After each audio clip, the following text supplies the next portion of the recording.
Audimute provides sound management solutions that are easy, green, and affordable. After correctly treating your space with Audimute, whether through sound absorption, sound blocking, or a mix of both, we guarantee you will love what you hear, or do not hear.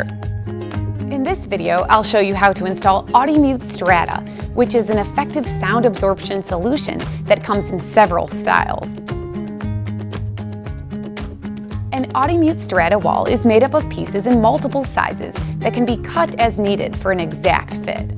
To install, you'll just need our included Audimute Strata Tape and a construction-grade adhesive, such as Loctite Power Grab Express Heavy Duty, which can be purchased on audimute.com or your local hardware store.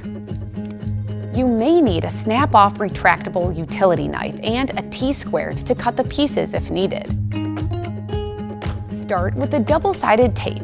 Apply the tape vertically to the wall, about 9 to 16 inches apart. The tape is used to temporarily hold the pieces in place until the adhesive thoroughly dries.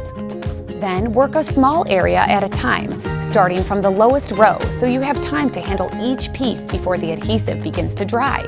Work your way up the wall to the top and you're done.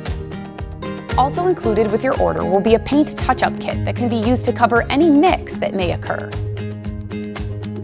If you would like free sound advice, have any questions about our products, installation methods, or optimal coverage, please reach out to us via email, chat on audimute.com, or call 866-505-MUTE. Thanks for watching.